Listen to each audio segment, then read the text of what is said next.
All right, Jonathan, with our first question, let's go to Zach Allen. Zach, you can go ahead.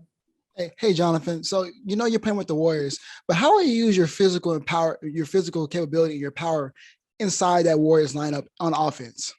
No, I'm not. I'm gonna switch your question real quick.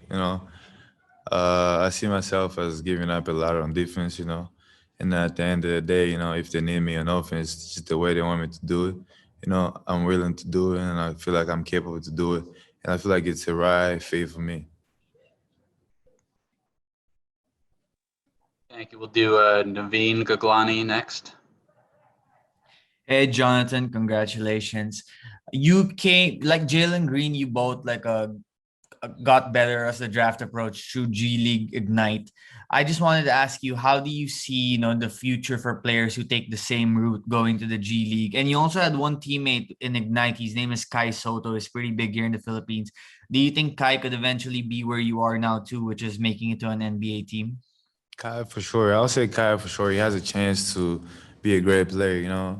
At the end of the day, Kai worked hard, and he has the size and ability to be an NBA player in next year draft. And just for any kid going to the G League, I feel like that's the best route to go out there and just ball out and just work hard every single day.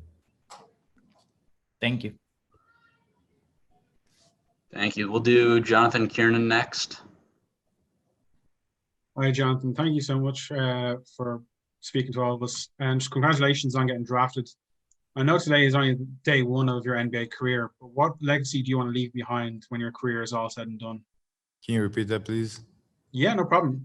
So I know today is the first day of your NBA career, but what legacy do you want to leave behind when your career is all said and done?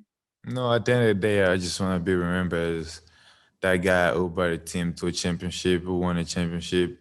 At the end of the day, I want to be Hall of Fame. So I want to have a great career where everybody going to be talking about I want to model my game to Jonathan at some point. Congratulations, well deserved. So, We'll go to Anthony Slater next.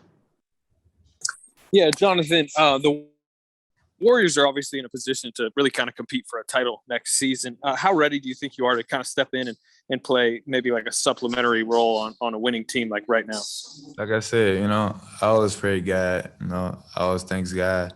I had a big body, and then, I was lucky to be in this position, and I feel like that's the type of competition I'm looking forward to, As long as I grew around Steph Curry, Clay, Draymond Green, I feel like my game gonna go from the bottom to the top in a couple months as I get along and get used to them people, because they're gonna always push me, they're gonna always put me in the right situation, and I feel like no matter whatever we end up, we're ready to compete and win a championship. Thank you. We'll do Colin Udo next. Hi, Josh. Jonathan. Congratulations. It's Colin Udo, ESPN Africa.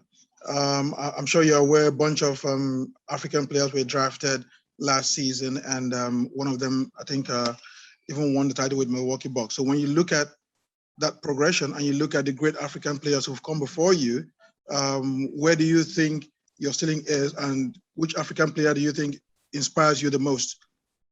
I would say pretty much all of them, starting from Mutombo, going to Giannis, who just won a championship, I want to be in those type of category.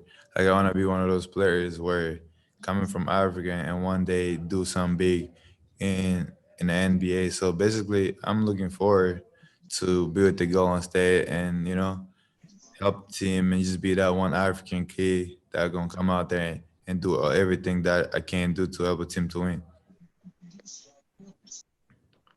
Thank you. We'll do Jason Dumas next. Thank you. How you doing, Jonathan? First of all, congratulations on being selected.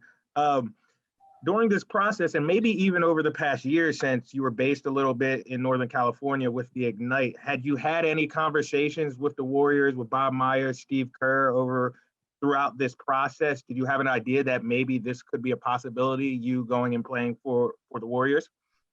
No, I didn't have any idea. Golden State is just a team. It's a good team, And just me being selected at Golden State, I feel like it's the perfect for me, and I'm really excited to be a part of it. But going through my Ignite career, I never get to talk to anybody, but the one thing I'm just surprised and really like looking forward for is like I'm used to a city, so it's basically going back home again. And did you talk to Bob Myers or Steve Kerr over the past couple of weeks during the pre-draft process? I didn't talk to Steve Curry, but I talked to like the owner of the team because I came in town, I had a workout, and we had a dinner and stuff, and it went well. Awesome. Thank you, man. Congrats again. Yes, sir. We'll do Connor Latorno next. Hey, Jonathan, congrats. Could you kind of tell us a little bit more about that workout in Miami with the Warriors? What specifically were you able to do for them, and what was the interview process like with them that day? No, I'll say the day I worked out, they came and watched me. It went really good. I show all the ability that I'm capable of doing, all the low things that I'm capable to bring on the table and help a team to win. So I think just from that, that's where they really picked me. And we went to a dinner and it went really good. They had a great staff that came out in town, see me, and I enjoyed the time I had with them. Thank you. We'll do Scott Schemmel next. Seven Mo with Sports Realm. You're a prospect that has one of the highest ceilings in the draft, potential out this world. So how do you want to unlock that and make the Warriors right about their draft pick? So what area of your game do you want to attack first and get in the lab and make sure that you have that down before you step foot on the NBA court? Me, pretty much everything, At the end of the day, like I always say, I have the most and the highest ceilings in this draft, and it's just my work ethic that I put every day. I work on pretty much everything. I don't work on one thing. So basically going to the Golden State is like I'm already prepared because I'm not gonna be the man of the team. But at the end of the day, I'm gonna be one of the players on a team that's gonna help a team to win. And then how do you think your training will be affected by playing with such all-time great superstars in Steph Curry, Clay, and Draymond? You're gonna have a lot of time to work on your game. You might be asked to carry the load at first. So how are you going to attack that for your training behind the scenes where you're not going to be able to use it in the game as much off the bat as other I just got to bring effort every time I get on a game, I just got to be a player that need me to be listen, learn every single day, work hard, and I think everything will go well. Thank you.